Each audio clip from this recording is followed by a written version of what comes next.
더럽게 사느니 깨끗하게 죽는 것이 나으니라. 이 얘기는 사육신 박팽년의 얘기입니다. 세조가 왕위에 오르던 날이었습니다. 박팽년은 비분에 못 이겨서 경해로 연못에 몸을 던지려고 했습니다. 이때 성삼문이 만류를 했습니다.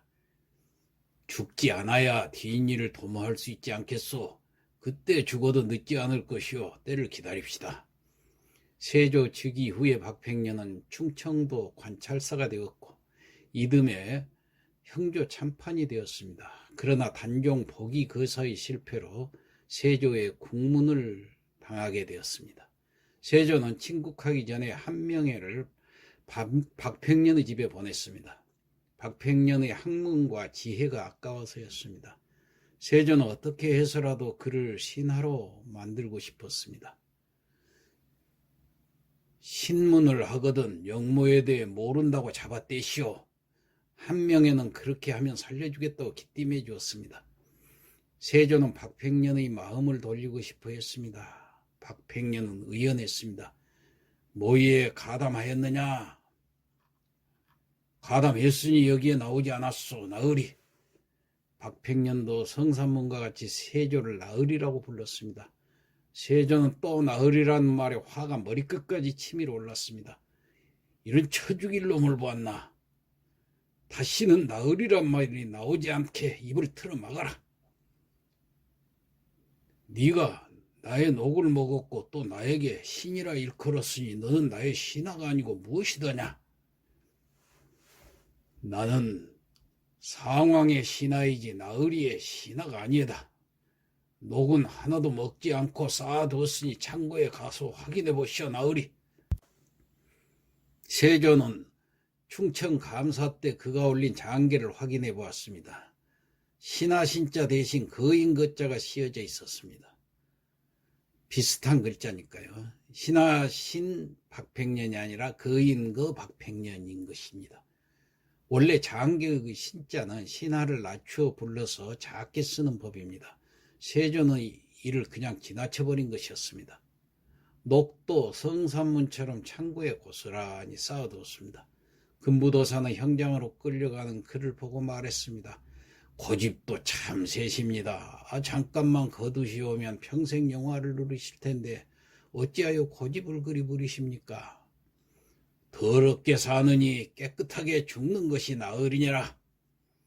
박팽년은 그날 밤 그들과 함께 의금비에 갇혔습니다. 세조는 마지막으로 박팽년을 달래보고자 했습니다. 이번에는 태종이 포온에게 건넸던 시조를 신하에게 적어보냈습니다. 이런들 어떠하리 저런들 어떠하리 만수산 드렁칠기 얽혀진들 어떠하리 우리도 이같이 얽혀서 100년까지 누리리라. 이런 시조입니다.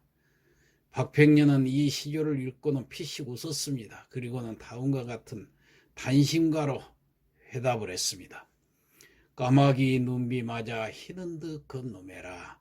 야광명월이야 밤인들 어두우랴.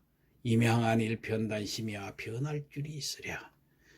까마귀가 눈비를 맞는다 해서 희는 듯하지만 그렇다고 희게 되지는 않습니다. 빛나는 명월은 밤이라 해서 어두워지지 않습니다. 임향한 일편단심이야 변할 수가 있겠습니까? 하면서 밝은 달은 자신을 밤은 세조를 가리키고 있는 내용의 시조입니다. 세조의 청을 이른지하에 거절한 것입니다. 세조는 탄식했습니다. 박팽년과는 나이가 세조가 동갑이기도 했지만 그의 재주를 높이 평가해서 박팽년과는 아주 친한 사이였습니다. 이젠 처형할 수밖에 없었습니다. 아깝도다. 아깝도다. 그날 밤 옥중으로 승기는 성삼문 옆에 모로 쓰러져 있는 박팽년에게 다가갔습니다. 박참판, 받아쓰시오. 예, 받아쓰라니요. 지필목을 얻어 금여 생수라 한들 물마다 금이 나며 옥출 금강이라 한들 매마다 옥이 나랴. 아무리 여필 종부라 한들 님마다 쫓을 소냐. 금은 아름다운 물에서 나오지만 물마다 금이 나고 날 것이고 날 것이며 그런 뜻이죠. 옥은 곤륜산에서 나지만은 산마다 옥이 날 것이니까 날이야. 아무리 여자는 남자를 따라야 한다지만 님마다 이를 쫓아야겠는가, 이런 뜻의 글이지요. 상황 전하. 박팽년은 그만 고개를 푹 떨구었습니다. 그리고 운명했습니다. 경학, 문장, 필법에 뛰어나 집현전의 집대성이라는 추앙을 받았던 박팽년이었습니다. 그래도 박팽년만은 하고 세조는 그와 친했던 만큼 은근히 기대를 했었지요. 참으로 아까운지고 세조는 긴 한숨을 토해냈습니다.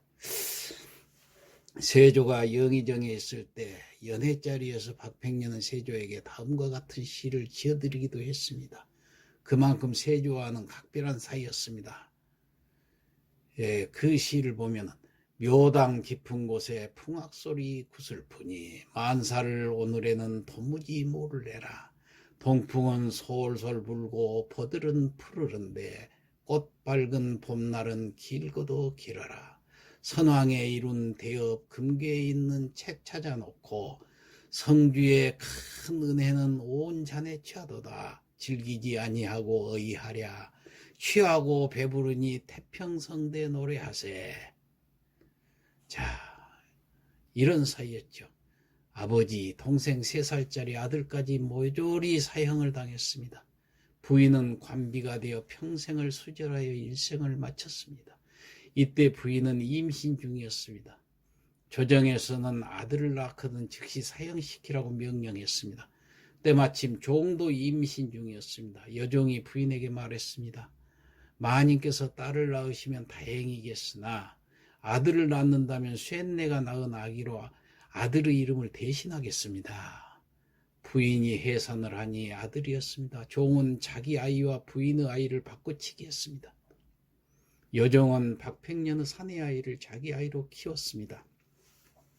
이름을 박비라고 지었습니다. 이 박비가 장성한 뒤에 경상감사로 온 이모부 이극균을 만났습니다. 박비를 본 이극균은 눈물을 흘렸습니다. 네가 이미 장성하였는데 왜 자수하지 않고 끝내 조정에 숨기는가? 자수를 권했습니다. 성종은 이를 특별히 사면해주고 일산이라는 이름까지 하사해 주었습니다. 이 때문에 사육신 중에서 박팽년만은 대를 이을 수 있었던 것입니다. 경북 달성 묘골에는 지금도 그의 후손들이 집성천을 이루며 살고 있습니다. 박팽년의 본관은 순천이며 자는 인수, 호는 취금헌입니다. 회덕 출신으로 세종 때 문과에 급제하여 성사문과 함께 집현전 학사로 세종의 총애를 받았습니다. 우승기를 거쳐 형조 참판이 되었습니다. 성품이 아주 차분하고 말이 없고 종일 단정히 앉아서 의관을 벗지 않았다고 합니다. 죽기 전 그는 주위 사람에게 유언을 남겼습니다. 나를 난신이라 하지 말라.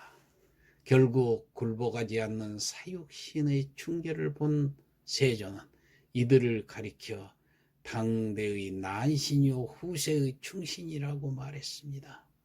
박팽년은 난신이라 하지 말라 했고 세조는 난신이라고 했습니다. 장릉 충신단에 배향되었고 영월 창절서원, 과천 민절서원 등에 제향되었습니다. 대전광역시 동구 가양 이동에 대전광역시 기념물 제1호 박팽년의 유허가 있습니다. 달성 묘골에는 사육신을 배향한 육신사가 또 있습니다. 서울 노량진에는 사육신 묘역이 있습니다. 그의 묘에는 감히 이름을 쓰지 못하고 그저 박씨지묘라는 글만 표석에 새겨놓았습니다. 처형후 세남터에는 사육신 시신들이 멋대로 버려져 있었습니다.